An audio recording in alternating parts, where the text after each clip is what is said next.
आज रैदास जी का दर्शन करते हैं। चमड़े का काम करने वाली जाति में जन्मे रैदास जी, काशी में जन्म हुआ। बहुत उच्च कोटि के संत भक्त हुए, विदेह अवस्था के, परमहंस अवस्था के। गत 7 जन्मों से ब्राह्मण शरीर में आ रहे थे, मोक्ष नहीं हुआ, परम गति नहीं हुई, शूद्र जाति में आ गए, छोटी जाति में आ गए, परम गति प्राप्त हो गए। भगवान कहना चाहते परम गति के लिए गर्भ आवश्यक नहीं है, कर्म आवश्यक है। किस गर्भ में आप आए हैं ये बहुत महत्व की बात नहीं, आपका कर्म क्या है, आपका स्वभाव क्या है। बहुत बड़े बड़े देश के राजे महाराजाओं के द्वारा इनको सम्मान हुआ है, परमहंस अवस्था के साधु। इनके पिताजी थे अच्छे संपन्न व्यक्ति थे, लेकिन कोई संतान नहीं थी। काशी में उस समय रामानंद जी का बहुत बोलबाला था। तो किसी ज्योतिषी ने बताया कि अगर रामानंद जी स्वामी अगर तुम्हारे हाथ का कुछ प्रसाद पालेंगे और तुमको कुछ प्रसाद उनका मिल जाएगा तो तुम्हारे संतान आ सकती है। अब चूंकि उस समय जातिवाद का बहुत बोलबाला था, इनका तो प्रवेश ही वर्जित था उनके परिकर के और उसके परिधि के बीच में। तो किसी अन्य सज्जन को जो प्रतिदिन स्वामी जी का दर्शन करने जाते थे, उनको किसी ने फल दिए कि आप कैसे ये फल महाराज जी के चरणों में पहुंचा दीजिए, उनके चरणों में चढ़ा दीजिए। बोले लाओ, इसमें तो कोई बात नहीं, हम ले जाते हैं। और इनके माता पिता के द्वारा दिए गए फल जब उन सज्जन ने स्वामी जी के चरणों में अर्पित किए तो स्वाभाविक है, आप अगर साधु को कुछ चढ़ाते हो तो साधु आपको उसी में से प्रसाद देता है। इसलिए साधु के पास खाली हाथ जाना यह अपराध माना गया है। साधु के पास जरूर कुछ न कुछ फल आदि लेकर जाना चाहिए, क्योंकि आप चाहते हैं कि संत के पास आए तो हमको कुछ प्रसाद मिले। आजकल तो संत थोड़े संपन्न भी हैं, वो खरीद के भी मंगा सकते हैं, आजकल तो स्थिति अलग है। लेकिन पहले विरक्त महात्मा होते थे, जंगल में बैठे हैं, कुटिया में बैठे हैं, टाट पर बैठे हैं, कुछ तो उन पर है नहीं। आप प्रणाम करने गए और चाहते कि संत के हाथ का कुछ प्रसाद मिले, आप जब लेकर जाओगे चढ़ाओगे तो उसमें से आपको भी दे देगा, अन्य को भी दे देगा। तो कभी भी साधु के पास खाली हाथ नहीं जाना चाहिए, कुछ न कुछ फल आदि जरूर लेकर जाएं ताकि उसमें से प्रसाद दिया जा सके। तो स्वामी जी ने प्रसाद स्वीकार किया और उसमें से 2 फल उनको वापस कर दिया। एक फल उन सज्जन ने ले लिया, एक फल इनको आकर दे दिया। इनके रैदासी नाम से ये पुत्र पैदा हो गए। चूंकि इतने शुद्ध हृदय का पिछले जन्म में जीवन जिया था तो गत जन्म की स्मृति इनको थी। आज भी आप देखेंगे कई छोटे बच्चों को पिछले जन्म की स्मृति आ जाती है, पिछले जन्म की जानकारी। आपने देखा होगा, कभी आप देखिए अगर न देखा हो तो, छोटा बालक जब सोता है 2 महीने का, 3 महीने का, 1.5 महीने का, 4 महीने का, जब छोटा बालक सोता है तो सोते सोते वो कुछ मुंह बनाता है। अगर आपने ना देखा हो तो आप ध्यान से देखिए, वो छोटा बालक सोते सोते मुंह बनाता है, कभी रोने जैसा मुंह बनाता है, कभी हंसने जैसा मुंह बनाता है, कभी कुछ कैसे ही बनाता है। क्यों बनाता है? वो उसको गत जन्म की स्मृति रहती है। तो वो चीज़ें जब उसको ध्यान आती है तो हंसने वाली कोई बात आती है तो मुस्कराता है, रोने वाली बात आती है वो रोने का सा। लेकिन जैसे जैसे चेतना उसकी बढ़ती जाती है और सांसारिक लोगों से संपर्क जब उसका प्रगाढ़ होते जाता है तो गत जन्म की स्मृति धूमिल हो जाती है और फिर इस जन्म की चीज़ें उस पर रिकॉर्ड हो जाती है। फिर वो पिछले जन्म की बातें उसको याद नहीं आती। तो इनको गत जन्म की स्मृति थी कि मैं ब्राह्मण शरीर छोड़कर आया हूँ और यहाँ अछूत घर में मेरा जन्म हो गया। तो बचपन से दूध नहीं पीते थे कि अछूत महिला का दूध कैसे पीऊँ, ये तो चर्मकार की पत्नी है, दूध नहीं पीते थे। अब छोटा बालक दूध न पिए तो बड़ी मुश्किल हो गई, शरीर सूखने लगा। रामानंद जी के पास समाचार इन्होंने भिजवाया कि ऐसे ऐसे एक बालक है, दूध नहीं पीता जन्म से। रामानंद जी ने ध्यान से देखा तो उनको दिखाई दिगा रही, ये तो मेरे प्रसाद से जन्मा बालक है। तो ये अकल्पनीय घटना हुई है काशी के इतिहास में कि चर्मकारों की बस्ती में रामानंद स्वामी स्वयं चल कर गए, बच्चे को गोद में लिया, हृदय से लगाया, माथे पर हाथ रखा, सिर चूमा और आज्ञा दे दी, बालक दूध पियो, तुमको आगे बहुत बड़े कार्य करने।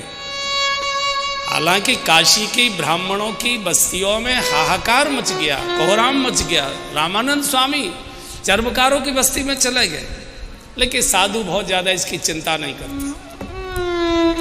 जगत की वाणी की जो चिंता करता है वो साधु नहीं होता, वो व्यवसायी होता है। वेश कोई भी हो सकता है, उसका वेश कोई भी हो सकता है। लोगों की जो चिंता करे वो संसारी है, और जो भगवान की चिंता करे वही साधु। और साधु तो भगवान की भी चिंता नहीं करता, तुझे जो करना है करते रहना है, हम अपनी मस्ती में। साधु का अर्थ ही है जो निश्चिंत है। चाह गई चिंता मिटी मनुआ बेपरवाह, जाको कछून चाहिए सोई शहंशाह। तो बालक ने दूध पीना शुरू कर दिया। बड़े हुए तो बचपन से सत्संग सत्संग सत्संग सत्संग। पिता कहते बेटा कुछ काम करो, घर के काम में हाथ बटाओ, हमारे साथ बैठो, जूते बनाना सीखो, परिवार चलाना है, गृहस्थी पालन करना है। ये तालियां पीटने से, ये गीत गाने से, 24 घंटे साधुओं में बैठने से तो घर गृहस्थी चलेगी नहीं। झगड़ा होने लगा, कलह क्लेश होने लगी, जवान होते जा रहे हो, कुछ करते नहीं हो, ऐसे कैसे काम चलेगा। तो माता पिता थोड़ी एक चतुराई करते हैं कि जो थोड़ा साधु संगति में फंसता है उसका विवाह करा देते हैं। बोले इसको बंधन में बांधो। विवाह हो गया, पति पत्नी दोनों सत्संग में डूबने लगे और मुश्किल हो गया। पिता ने अलग कर दिया, अपना खाओ कमाओ। अब ये मजदूरी करते हैं, परिश्रम करते हैं, परिवार चलाते हैं, और जो बचता है साधु सेवा करते हैं। देखो पेट काट कर जो सेवा की जाती है वो वास्तव में सेवा होती है। जेब भरी है उसमें से कुछ खर्च कर देना सेवा तो है, लेकिन वो सुविधा की है। अपना पेट स्वयं भूखे रहकर दूसरे को खिला देना, यही सेवा है। भगवान चिंतित हो गए कि परिवार नहीं चला पा रहे हैं, सेवा करने की बड़ी इच्छा रहती है। तो एक दिन भगवान साधु वेश में इनके यहाँ प्रकट हो गए और कहा रैदास जी हमने आपकी साधु सेवा बहुत सुनी है, बहुत दिनों से आपका दर्शन करने की इच्छा थी। तो हम लोग घूमते घूमते काशी आए थे, तो पता लगा कि आप यहाँ निवास करते। हमने कहा चलो चलते हैं, आप इतनी सेवा करते हो और आपकी आमदनी कुछ नहीं है, तो हमारे पास एक पारस मणि है, आप इसको ले लीजिए और इससे सोना बना के जो भी सेवा में खर्च होता है उससे उसका करते रहिए।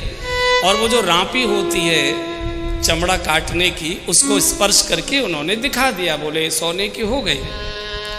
रैदास जी ने कहा बाबा हमको तो इसकी कोई आवश्यकता है नहीं, जो मजदूरी में से बच जाता है, जो परिवार में से बच जाता है उसी की सेवा करते हैं, हम कोई एहसान नहीं कर रहे। जिस दिन होती है कर देते हैं, जिस दिन नहीं होती है तो हम भी हाथ जोड़ लेते हैं, तो इसकी तो हमको कोई ज़रूरत। अब बोले नहीं नहीं हमारा इच्छा हमारा आग्रह, इसे रखिए सेवा में लगाए। और रैदास जी ने अपना जूता घिसते घिसते वो जो काम कर रहे थे कहा कि ऐसा करो, आपको अगर नहीं मानते हो छप्पर में जहाँ जगह मिले उसमें ओरस दीजिए, जब कभी ज़रूरत पड़ेगी तो देख लेंगे। लेकिन इतनी देर के दर्शन और वार्ता में रैदास जी को रोमांच होने लगा। साधु वेश में है तो भगवान ही, जब हम केवल मूर्ति का दर्शन करके रोमांचित हो जाते हैं। आप महाकाल दर्शन करने जा रहे हैं, आखिर पाषाण की ही प्रतिमा है, पत्थर की ही प्रतिमा है और बड़ी भारी भीड़ है, मारा मारी हो रही है, लेकिन उस भीड़ में से एक झलक अगर आपकी शिवलिंग की हो जाती है तो आपको लगता है मेहनत पूरी हो गई। फजीयत तो बहुत हुई, लाइन में तो लगना पड़ा, जेब तो कटी, धक्के तो बहुत खाए, लेकिन दर्शन बड़ा सुंदर होगा। एक झलक से अगर आदमी को इतनी तृप्ति हो सकती है तो जब साक्षात भगवान आकर बैठे होंगे कुटिया में तो रैदास जी की क्या स्थिति हुई। इतने रैदास जी रोमांचित हो गए कि नाच नाच के गाने लगे। आज मेरे घर आयो राम जी का प्यारा, आज मेरे घर आया राम जी का प्यारा, आज मेरे घर आया राम जी का प्यारा, आज मेरे घर आया राम जी का प्यारा। करऊं दंडवत चरण पखारूं, करहूँ दंडवत चरण पखारूं, करहूँ दंडवत चरण पखारूं, करहूँ दंडवत चरण पखारूं। तन मन धन संतन परिवारूं, तन मन धन संतन परिवारूं। आंगन भवन भयो अति पावन, आंगन भवन भयो अति पावन, आंगन भवन भयो अति पावन, आंगन भवन भयो अति पावन। हरिजन बैठे हरि जस गावन, हरिजन बैठे हरि जस गावन। कह रे दास मिले हरिदासा, कह हरिदास मिले हरिदासा, कह रे दास मिले हरिदासा, कह हरिदास मिले हरिदासा। जन्म जन्म की पूरी आशा, जन्म जन्म की पूरी आशा, जी जन्म जन्म की पूरी आशा, जन्म जन्म की पूरी आशा। हरे राम हरे राम राम राम हरे हरे, हरे राम राम राम हरे हरे। हरे कृष्णा कृष्णा कृष्णा कृष्णा हरे हरे, हरे कृष्णा कृष्णा कृष्णा हरे हरे। हरे राम राम राम हरे हरे, हरे राम राम राम हरे हरे। हरे कृष्णा कृष्णा कृष्णा हरे हरे, हरे कृष्णा कृष्णा कृष्णा हरे हरे। हरे राम राम राम हरे हरे, हरे राम राम हरे हरे। रैदास जी नाचने लगे, झूम गए, इतने रोमांचित हो गए और गीत गाते गाते सत्संग करते करते दोपहर का समय हो गया। तो रैदास जी ने सोचा मन में कि हमारे घर का तो भोजन पाएंगे नहीं, साधु हैं, ब्राह्मण जाति से होंगे निश्चित रूप से, तो सीधा सूखा दाल चावल आटा वो देने लगे। बोले महाराज जैसा चाहें वैसा बना लें। बोले रैदास जी हम चौके चूल्हे में नहीं फंसते, झंझट में हम नहीं फंसते, आपके घर का बना हुआ जो प्रसाद होगा हम उसे पाएंगे। तो सोचा कि चलो अब मेरे घर का तो क्या खाएंगे, रुपया पैसे दे देते, लीजिए आप बाजार में खा लीजिए। बोले नहीं, ये चक्कर में हम नहीं पड़ते, हम बाजार का नहीं खाते, हम साधु हैं। आपके घर में जो बनेगा, हमने सुना है कि आपकी पत्नी कड़ी पकौड़ी बहुत अच्छी बनाती है, हमने उनकी तारीफ सुनी है, आज कड़ी पकौड़ी का ठाकुर जी को भोग लगाइए, उसी का प्रसाद पाए। बोले महाराज आपको मालूम है मेरी जाति क्या है, मैं चर्मकार हूँ, मेरी जाति के हाथ का कैसे खाएंगे। बोले हम साधु हैं भैया, जात पात पूछे नहीं कोई, हरि को भजे सो हरि को होई, और हम तो अच्युत गोत्री हैं, हमारी तुम्हारी जाति एक ही है, इसलिए कोई चिंता की बात नहीं। बोले महाराज ये महात्माओं को पता लग गया तो आपको पंगत में भी नहीं बैठने देंगे। बोले हम रमते जोगी हैं, हम रमते राम हैं, हम महात्माओं की मंडली वाले नहीं हैं, हम आपके हाथ का प्रसाद पाएंगे। पत्नी ने कढ़ी चावल का प्रसाद बनाया, ठाकुर जी को भोग लगाया। प्रभु ने बहुत प्रसन्न होकर, भगवान तो राम ही केवल प्रेम प्यारा, राम ही केवल प्रेम प्यारा, जानी ले जो जान निहारा, जानी ले जो जान निहारा।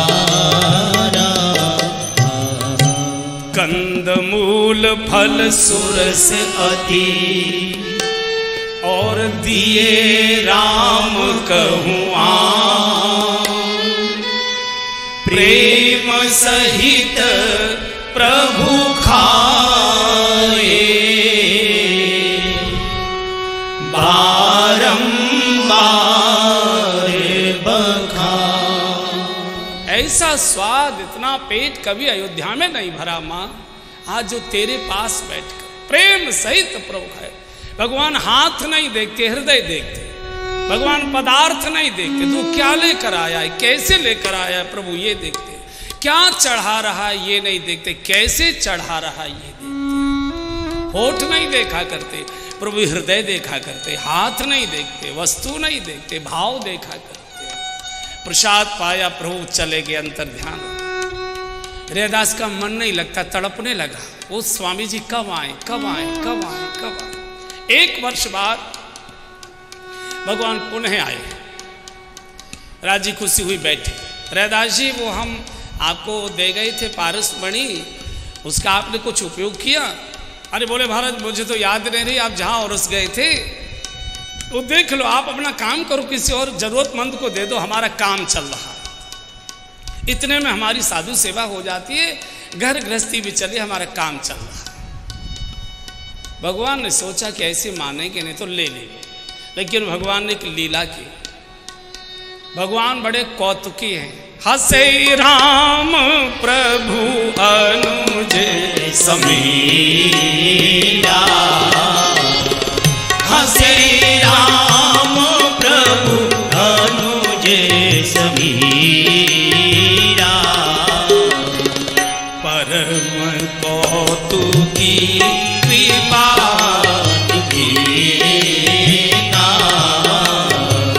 परम कौतुकी भगवान बहुत कौतुक कृपा दीना, मुनि करहित मम कौतुक होई, मुनि करहित मम कौतुक होई, अवसि उपाई करम में सोई, अवसि उपाई करऊ में सोई, अमित रूप प्रगटे काला, अमित रूप प्रगटे काला, क्षण मह सबहि मिले भगवाना, क्षण मह सबहि मिले भगवाना, प्रेमातुर सब लोग निहारी, प्रेमातुर सब लोग निहारी, कौतुक कीन कृपाल खरारी, कौतुक कीन कृपाल खरारी। भगवान बड़े कौतुकी, कौतुक कीन। तो भगवान ने वो पारसमणि तो उठा ली, लेकिन भगवान ने एक लीला की। रोजाना ठाकुर जी के नीचे 5 सोने की मोहरें प्रभु प्रकट कर देते। जब ये सेवा करने ठाकुर जी को जाते और स्नान करने के लिए ठाकुर जी को उठाते तो नीचे 5 सुवर्ण मोहरें दिखाई देती। चिमटी से पकड़कर रैदास जी उसे गंगा जी में फेंक देते। बहुत बार जब हो गया तो भगवान ने स्वप्न में कहा, रैदास जिद पर मत अड़ो, मैं जो कह रहा हूँ उसका पालन करो, ये मेरी इच्छा है। अब जब भगवत इच्छा है तो रैदास जी का ठीक है। और वह मोहरें इकट्ठी करके एक इन्होंने बहुत सुंदर सत्संग भवन बनाया। संतों का जमावड़ा होने लगा, सत्संग की धूम मचने लगी, काशी में जय जयकार होने लगी और पुजारियों की नानी मरने लगी। इनको लगा इसने तो दुकान हमारी उजाड़ी, पूरी काशी इसकी ओर मुड़ रही है। बड़ा भारी विरोध होने लगा। अब करी क्या? काशी नरेश के पास शिकायत पहुंच गई। बोले महाराज ये पाखंड है, जाति से भी हीन है, वेदों का भी पंडित नहीं है, पढ़ा लिखा भी नहीं है, संस्कृत का एक श्लोक नहीं आता, विधि विधान नहीं आता, और ठाकुर जी की सेवा करता है, इसको तो अधिकार नहीं है, और सारी काशी पागल हो रही है, ये चाटक है, ये तक क्या होता है वो जादू टोना करते हैं ऐसा वैसा। तो बड़ा भारी काशी नरेश को प्रभावित कर दिया। तो काशी नरेश का अच्छा परीक्षा करके देखते हैं, अगर भक्त है तो भक्त है, नहीं तो दंड का अधिकारी है। ब्राह्मणों से कहा कि आप अपने ठाकुर जी को लाइए, रैदास जी से कहा कि आप अपने ठाकुर जी को लेकर आइए। बड़ी भारी भीड़ आज राजसभा में, राजमहल में, ये कौतुक वहां हुआ। सिंहासन पर दोनों ठाकुर जी पधरा दिए गए। काशी नरेश ने ब्राह्मणों को कहा आप आह्वान करिए, अगर आपके भगवान आपकी बात सुनते हैं और आपकी पूजा पाठ से प्रभावित हैं तो वहां से चलकर आपके पास आएंगे। अब ब्राह्मणों ने दे श्लोक दे मंत्र, दे श्लोक दे मंत्र, गले सूख गए, भगवान टस से मस न। रैदास जी की बारी है। रैदास जी ने कहा एक छोटा सा पद गाया, हे हरि आवहु बेगे हमारे, हे हरि आवहु बेगे हमारे, हे हरि आवहु बेगे हमारे, हे हरि जैसे आए द्रुपद सुता के, जैसे आए द्रुपद सुता के, गज के काज समाए, हे हरि गज के काज सवारे, हे हरि आवहु बेगे हमारे, हे हरि आवहु बेगे हमारे, हे हरि ज्यों प्रहलाद हेतु नरहर हुए, ज्यों प्रहलादी हेतु नरहरि हुए, ज्यों प्रहलादी हेतु नरहरि हुए, प्रकटे खम्ब को भारे, हे हरि प्रगटे खम्भ कुफारे, हे हरि आवहु बेगे हमारे, हे हरि आवहु बेगे हमारे, हे हरि पति राखो रैदास पतित की, पति राखो रैदास पतित की, रैदास पतित, रैदास पतित की, रैदास पतित, रैदास पतित की, पति राखो रैदास पतित की, पति राखो रैदास पतित की, दशरथ राज दुलारे, हे हरि दशरथ राज दुलारे, हे हरि आवहु बेगे हमारे, हे हरि आवहु बेगे हमारे, हे हरि आवहु बेगे आवहु बेगे आवहु बेगे हमारे। जैसे हृदय से पुकार हुई, आंखों से भाव के झरझर आंसू, रो रो कर जैसे इन्होंने कहा पति राखो रैदास पतित की दशरथ राज दुलारे। अंतिम पंक्ति बोलते भगवान छम छम छम छम करते सिंहासन से उतरकर रैदास जी की गोद में आ गए। जय जयकार होने लगा, रैदास जी की जय जयकार, घोर गर्जना होने लगी। काशी नरेश ने माथा टेक दिया एक चर्मकार के चरणों में, लेकिन पंडित उखड़ गए। उन्होंने कहा नहीं, ये ठाकुर इनके हैं, कोई जादू टोना है, चुंबक है, कुछ न कुछ लीला है, ये हो नहीं सकता, यहाँ नहीं मानेंगे, ठाकुर इनके अपने हैं। क्या हो? बोले काशी भगवान काशी विश्वनाथ अगर प्रमाणित कर दें। काशी विश्वनाथ मंदिर में आ गए सब। काशी नरेश ने भगवान विश्वनाथ को माला हार पहना दिया और महाराज ने कहा कि जिसके गले में शंकर भगवान अपने हाथ से माला पहना देंगे, मान लेंगे कि उनकी उपासना सच्ची है। और पूरा रुद्राष्टक पढ़ते पढ़ते ब्राह्मणों के कंठ सूख गए। शंकर जी टस से मस नहीं, टस से मस नहीं। और जैसे ही रैदास जी ने एक बार कहा बोलिए काशी विश्वनाथ भगवान की जय, शंकर जी की शिवलिंग से माला उड़ी और रैदास जी के गले में जाकर पहुंच गई, स्वीकार हो गया। काशी नरेश दर्शन करने बहुत बार रैदास जी की कुटिया पर आते थे। एक बार रैदास जी ध्यान में बैठे थे, मानसी सेवा कर रहे थे और अपना काम कर रहे थे।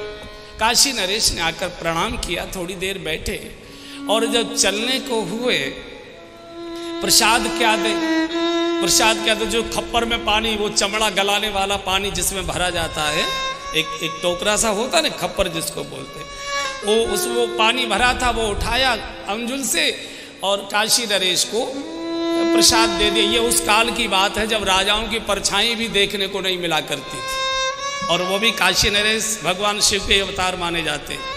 तो हाथ पसार के इन्होंने प्रसाद ले तो लिया, अब फेंके कैसे और पिए कैसे चमड़े का पानी, करे क्या? तो राजा ने ऐसे पीने का नाटक किया तो होठ पर तो गया नहीं, वो जो कोट पहने थे उसकी बाह में अंदर को चला गया, पानी ऐसे कर दिया। बात आई गई हो। कोट में जब उसके लाल लाल दाग आ गए तो राजा ने धोने को दिया, और जब धोबी धोने लगा तो धोबी को लगा ये दाग छूट नहीं रहा है, तो दांत से खुरचने की कोशिश की, और जैसे ही दांत से खुरचने की कोशिश की धोबी को भावावेश आ गया और धोबी तो पागलों की तरह नाचने लगा। काशी नरेश सोचे भूल हो गई। काशी नरेश फिर आए हैं 2-4 दिन के बाद, जब ये घटना धोबी के साथ देखी, भूल हो गई और कहा रैदास जी वो चरणामृत चाहिए, चरणामृत दीजिए ठाकुर जी का। राजा साहब अब तो ये चमड़े का पानी है, अब ये चमड़े का पानी है, चरणामृत तो उसी समय था जब मैंने दिया था, अब नहीं चला। आपने सुना है गुरु गोरखनाथ जी की सिद्धि का, बड़े सिद्ध महापुरुष हुए गुरु गोरखनाथ जी, शंकर जी के अवतार। एक बार काशी आए रैदास जी के यहाँ, बैठकर बातचीत हो रही थी, सत्संग हो रहा था। गोरखनाथ जी ने कहा कि रैदास जी बड़ी प्यास लगी है, तो एक खप्पर वो भी रखते थे गोरखनाथ जी, कमंडल जैसा खप्पर। तो रैदास जी ने उसमें से चमड़े का जो पात्र था, खप्पर अपना, उसमें से पानी भरा और इनके कमंडल में भर दिया। अब ये सोचिए क्या आदमी है, चमड़े का पानी है, पीने को दे रहा है, अकल मारी गई है। उठ के चले गए वहां से बातचीत के बाद। कबीर दास जी क्या पहुंचे गोरखनाथ जी, कबीर दास जी से बातचीत हुई तो कबीर ने पूछा इसमें क्या भर कर लाए हो, बड़ा रंगीन पानी है, क्या है? अरे बोले पानी पीने को मांगा था, भले आदमी ने इतनी भी अकल नहीं है कि क्या देना क्या नहीं देना, वो चमड़े का पानी जो था और इसमें भर दिया।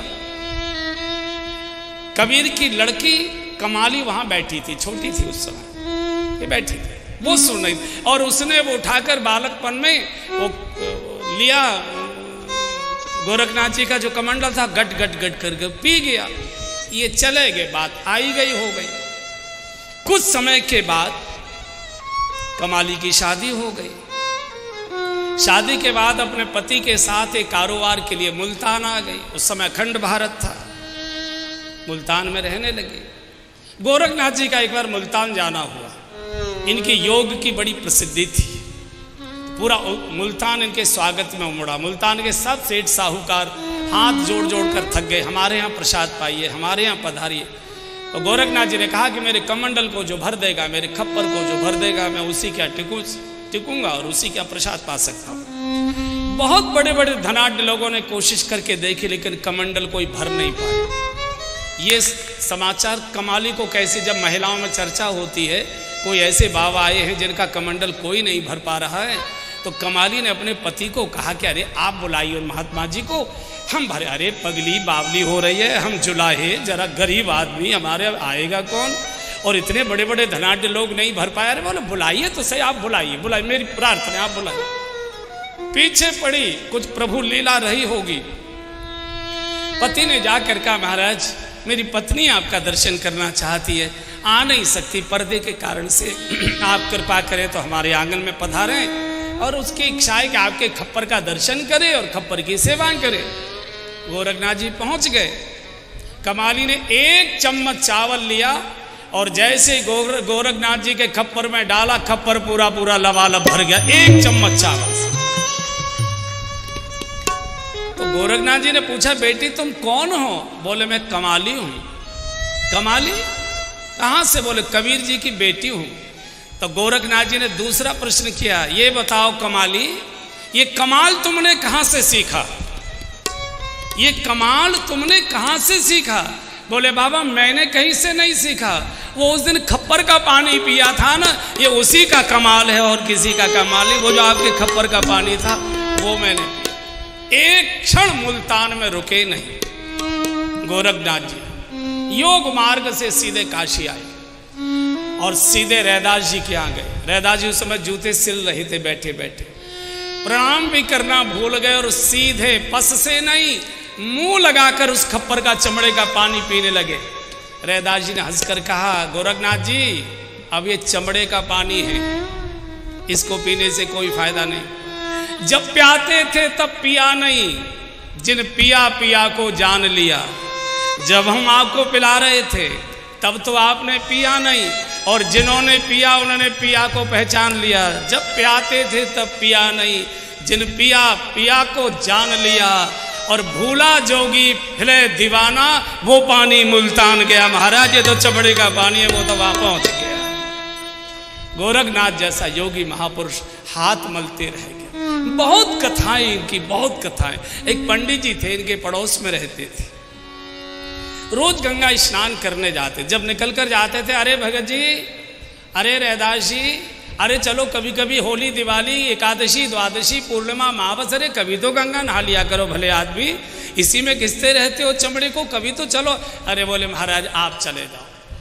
एक बार एकादशी के दिन वो पंडित जी जा रहे थे, जब बहुत आग्रह करे आज तो चलो, आज तो देवोत्थान एकादशी, आज तो चलना पड़ेगा। बोले नहीं मैं तो नहीं जा। ऐसा करो, ये लो 2 केले उनके पास रखे थे, लो मेरी ओर से गंगा मैया को चढ़ा देना, और गंगा मैया कोई प्रसाद दे तो ले आना। पंडित जी ने स्नान किया, रैदास जी का दिया हुआ प्रसाद जैसे ही गंगा जी को चढ़ाया तो गंगा जी का हाथ प्रकट हो गया, गंगा जी में से हाथ प्रकट हो गया, और आकाशवाणी हुई कि लो पंडित जी ये मैं कंकण दे रही हूँ, मेरे रैदास को जाकर ये मेरा प्रसाद दे देना। आकाशवाणी केवल इन्होंने सुनी, बाकी कोई सुन नहीं पाया। पंडित जी के मन में लोभ रहता ही है, वो मैं बोल ही चुका हूँ, मतलब हम उसी बिरादरी के हैं ना, कितना भी दे दो हमारा पेट भरता ही नहीं है। और सोचते हैं यजमान के कपड़े उतरवा लिए, बड़ा मुश्किल। तो सोचा कि कुछ मालूम तो है नहीं, वो इतना सुंदर दिव्य रत्न जड़ित कंकड़, अलौकिक कंकड़, उसने जाकर बोले उनको क्या पता लगेगा, पूछेंगे तो बता देंगे कि बस वो तो प्रसाद तो कुछ दिया नहीं, तो स्नान करके आपके केले चढ़ा कर आ गया। उसने अपनी पंडितानी को दे दिया। पंडितानी कहा जी इसको मैं पहन भी नहीं सकती, इतना दिव्य है, इतना कीमती, इतना महंगा, हम गरीब ब्राह्मण हैं, लोग कहेंगे कहाँ से चुरा लाए, कहाँ से डकैती डाल ली, पकड़े जाएंगे, दिक्कत होगी, इसको रखाना मुश्किल है। ऐसा करो ये शराफ को बेच दो। ये पंडित जी शराफ को बेचे आए। शराफ ने सोचा कि इस कंकड़ को और तो कोई खरीदेगा नहीं, अगर राजा साहब को मैं उनके जन्मदिन पर भेंट कर दूं तो राजा साहब बड़े प्रसन्न हो जाएंगे। तो ये उनके जन्मदिन के दिन काशी नरेश को ये शराफ भेंट करे आए।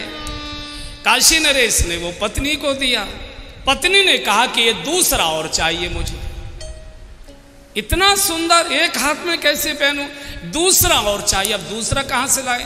तो काशी नरेश ने सराफ को बुलाया, तुमने कैसे बनाया? बोले बनाया नहीं, वो पंडित जी बेच गए थे।